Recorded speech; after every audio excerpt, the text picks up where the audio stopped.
Let's do a little more Descartes' Discourse on Method, Part 4. He's just explained that the criterion for doubting a belief, or rather the criterion for rejecting a belief, is that it can be doubted at all. He's using this criterion to take every belief that's not 100% certain and set it aside so that he can then find what remains as a 100% certain belief. Not 99%, not 99.9, not 99.999, but 100% certain. And he's going to take that belief and use it to establish a new foundation for knowledge. That's the plan. Now this is, as you may recall from 2 or more videos back, this is what happens in Part 4 of the Discourse on Method. By the way, we're using the Hackett edition here. And Part 4 of the Discourse is where he finally applies the strategy for getting rid of error and pursuing truth that he'd articulated in Part 2. This is where he finally applies it to the foundations of knowledge in philosophy. All right. Let's go to the text. Descartes says, "Thus, because our senses sometimes deceive us, I wanted to suppose that nothing was exactly as they led us to imagine. And because there are men who make mistakes in reasoning, even in the simplest matters, in geometry, and who commit paralogisms, judging that I was just as prone to error as any other, I rejected as false all the reasonings that I had previously taken for demonstrations." So this is awfully abbreviated. He'll do this in more detail in the sequel book, the Meditations on First Philosophy. And if I were giving a different kind of talk, I would go into enormous detail and, of course, reference the Matrix. But we'd probably want to start with referencing the Truman Show as a possible scenario where one's social reality is not what it seems to be. It's all fake. But you'd move from the Truman Show to actually, I don't know how quickly you'd go to the Matrix. You wanna go by steps. You doubt one thing, and then you doubt another thing, at each level being more systematic. And you can make yourself dizzy, Descartes mentions, if I remember correctly, in the next book. Thinking through all the things that can be doubted. Now, nothing is certain. Nothing is certain, at least until he finds the absolutely certain foundation. Truman Show Matrix. You can talk about being the brain in the mad scientist's laboratory.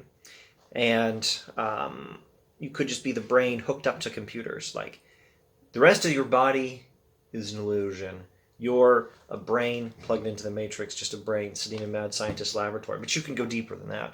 It's possible even your brain isn't real. You're just a mind floating in space. It's possible even space isn't real. You're just a mind, not in a space, not in a place. And then you might still think 2 + 2 = 4 is certain. But it's easy to find possibilities for doubting that 2 + 2 = certain. That 2 + 2 = 4 is certain.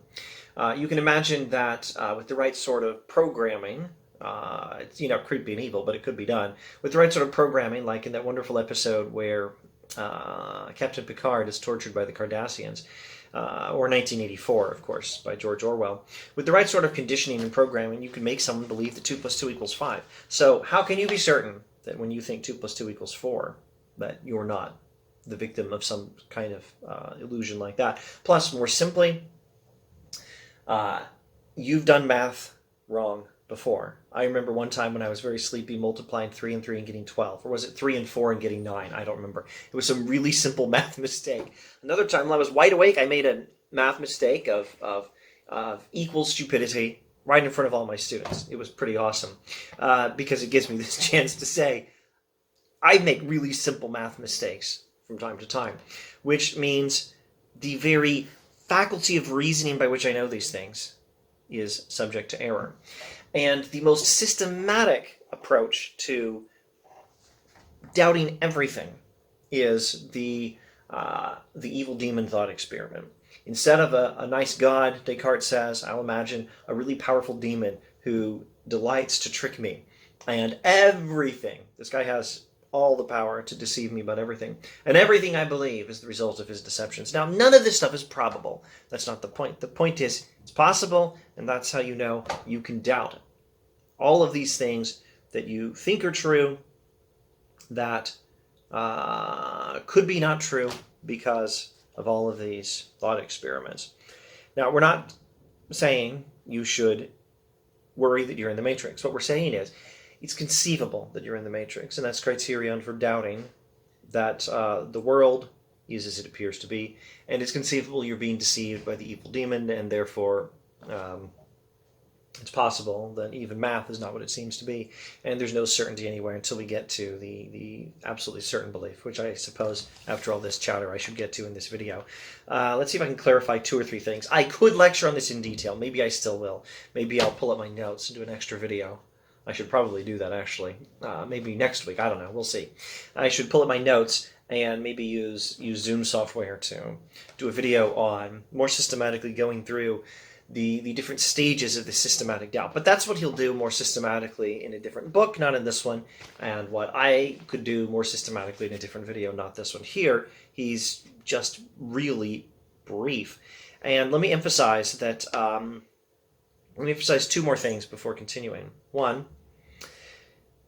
the focus is on our faculties for knowing. First, our senses that deceive us sometimes. You know, a round tower looks square from a distance, stick in water looks bent, that sort of thing.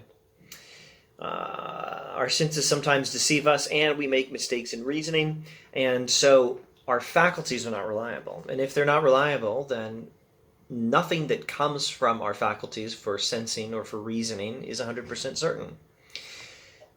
Whether it's likely is not the point. Whether we should disbelieve our senses is not the point. The point is that anything that is not 100% certain can be doubted, and therefore is not fit to be an absolutely certain foundation for knowledge, which is what Descartes wants. All right, what was the next thing?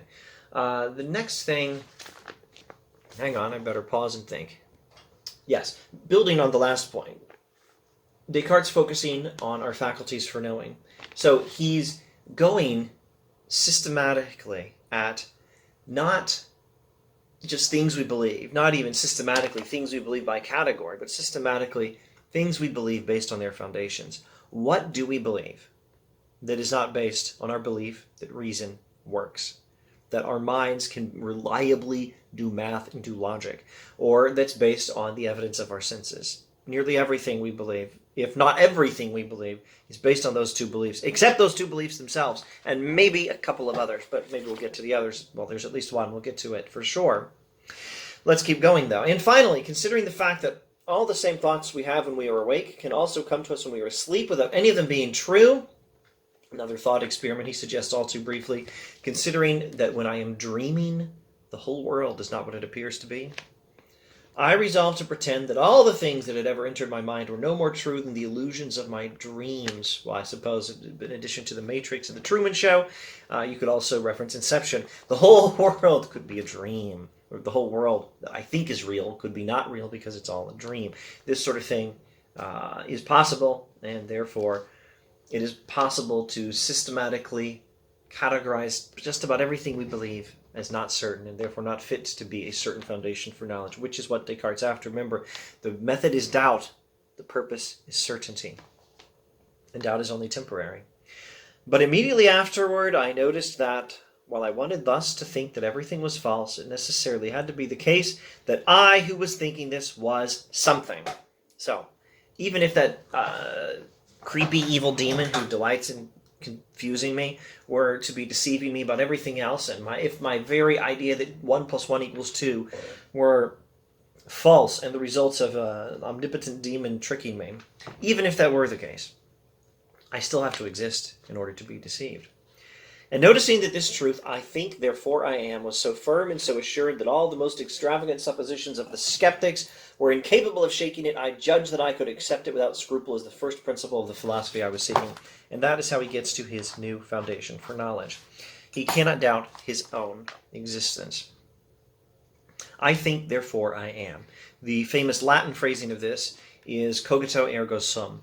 I think, therefore I am. The fact that I am thinking means I cannot doubt that I exist. You could think of it this way. It's not necessarily a good argument that I exist, because you can't use an argument at this point, because you're not trusting your own ability to make arguments. You're not trusting in reason. So I think, therefore I exist. It's maybe better to think that the existence of yourself cannot be denied. While you're doubting everything else, you cannot doubt your own existence, because saying I do not exist is gibberish. It's meaningless. So anyway, the point is, Descartes systematically doubts everything, attacking the very foundations of knowledge, well, the foundations of everything we think we know, and then finds a belief that can be a certain foundation for knowledge. I exist, which cannot be doubted.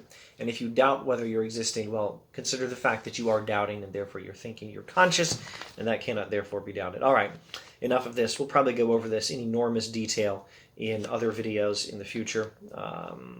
And next video, we'll probably have to talk about what is this self that cannot be doubted? What is this ego in the COGITO, ERGO SUM?